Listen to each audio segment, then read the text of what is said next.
everyone, I'm Rincey and this is Rincey Reads. Today I'm going to be talking about A Witch's Guide to Magical Innkeeping by Sangu Mandanna, and this is the author of the cozy fantasy book A Very Secret Society of Irregular Witches, which I know a lot of people read when it came out and really loved, and I did as well. And so I was really excited to pick up this next book from her, and I have to say overall it was worth picking up. So this is another cozy fantasy story, and this one is kind of like a cozy fantasy romance. In this book, you are following this character named Sarah Swan. In the beginning of the book, you find out that she's like one of the most powerful witches in England, and she is part of this guild, this witches guild, and she's like getting trained up and all this stuff. And she finds out that her great aunt who raised her has suddenly died, and so she is able to get this like resurrection spell from this like fox who is a witch who turned herself into a fox, and the fox is basically like, I'll give you this resurrection spell for your aunt if you use your, powerful magic to turn me back into a witch. And she agrees.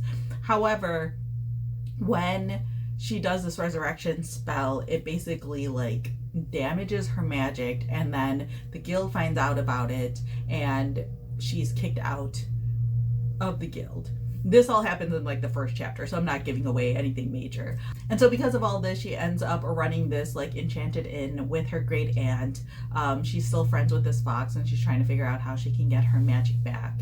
And this fox is helping her because the fox also wants to be turned back into a witch, and she believes like Sarah's the only one who can do it. And everything suddenly changes when she finds out that she might have actually found an old spell that could help restore her magic.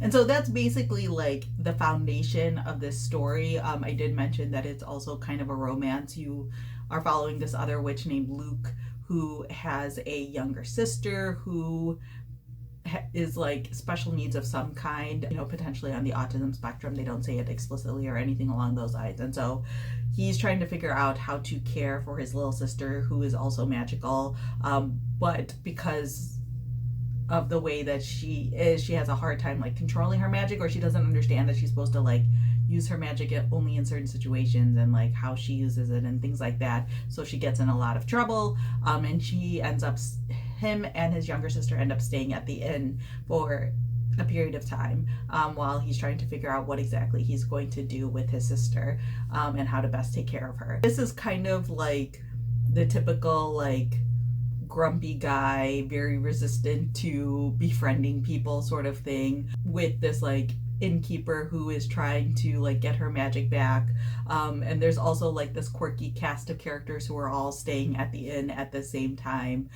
So it's like part found family, part cozy fantasy romance, and it's just like a really heartwarming and delightful read. I think that if you're someone who read Mandanna's first book, you'll enjoy this one as well. This one definitely feels like it leans more on the romance stuff than the first book did. At least that's my opinion, because I feel like the first book really leaned heavily on like the found family aspect of the story, because you're dealing with a witch who's going to take care of these three girls and things like that.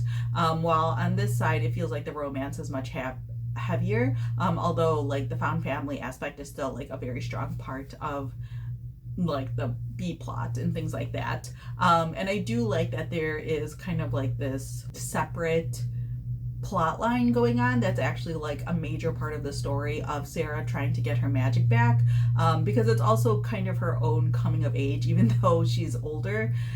When all of this is happening, you see Sarah struggling with her personal identity, because like she's been told like for a significant portion of her life like she's an extremely powerful witch, possibly one of the most powerful in all of England, and she was looking forward to all of these things when she loses it all. And not that she necessarily like regrets bringing her great aunt back from the dead, because that's basically like her only family, but it's like she lost so much because of it, and she lost so much of like her purpose and her identity and all of these other things, and so she has to like sort of struggle with that.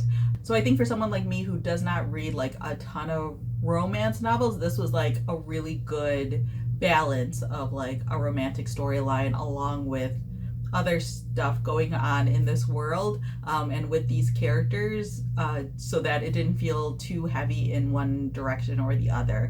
I think the way that they sort of approach Sarah's journey in trying to restore her magic and sort of like that path and where it all eventually ends up, I think was like really, really well done. Like there's some interesting and surprising like twists and turns, in my opinion, to the plot, even though this is a cozy fantasy. And so a lot of times like cozier books can feel a little bit too templatey, I guess is the best word. Like there's a very clear like arc to storytelling in general. And so I feel like with cozy books, especially, like one of the reasons why people like them is because they have like set routine that you're going to go through with the book. But I feel like with this book, it does do that, but there's enough like twists to the plot line and things that are happening that I didn't see coming that keeps it really interesting. I think that if you're someone, again, who doesn't typically read a lot of this stuff, I think there's enough in here to keep you engaged and to keep you interested. The one maybe downside to this book, I would say, is that there are like a decent number of characters that are a part of it, and Sarah and Luke are basically like the main characters of this book, but then there's a lot of like other characters, including like Luke's younger sister, Sarah's great aunt, this fox, a boy that Sarah is taking care of, as well as like people who are staying at the inn. And they all play like parts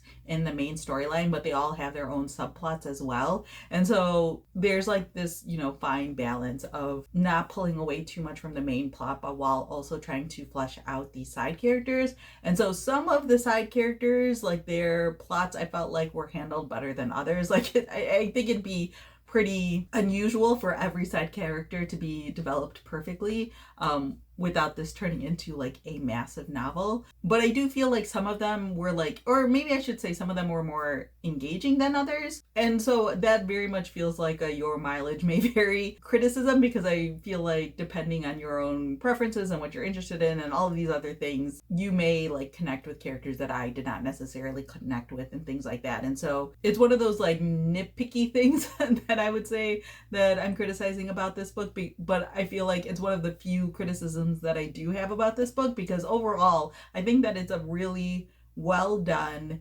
cozy fantasy romance book. I think that this one might be stronger than the second one, in my opinion. At least for me personally, when I read the first book, I wasn't expecting any romance at all, and so the romantic storyline that takes place in that first book didn't quite feel, I don't want to say it wasn't earned, but like I just didn't really feel like it added much more to the storyline. Whereas in this one, like you see the full buildup of the relationship and things like that, and you can see where it's clearly going, but I feel like it does it really well. And I feel like even the other parts of the storyline of Sarah trying to figure out her magic and all of these things are also done really well. Things sometimes move a little bit quickly, but I was kind of okay with it. I think also just like with the way my life is right now, I'm enjoying sort of like faster paced books. So this does like lean on that side. So if you are someone who wants like slightly more developed magic systems or slightly more developed plot lines, or you want like the conflicts to be slightly more drawn out, this is not that. Like this is a standalone book, at least so far. And like it's under 400 pages, but I think that what it's doing, it does really, really well. So again, if you are someone who enjoys cozy fantasy romances, if you read the very irregular Society of Secret Witches, or I always forget the exact order of the adjectives in that title. But if you read that book, I think that this one is worth picking up. So yeah, let me know down in the comments below if you ended up picking this book up. I feel like I saw so many people reading that first book, and I haven't really heard people talking about the second book yet, although I am less online than I have been in the past, so I may have just missed it. But if you read this one, definitely let me know down in the comments below what you thought of it. Or if you have any questions about the book, feel free to leave that down in the comment section as well. So yeah, that's all I have for now, and thanks for watching.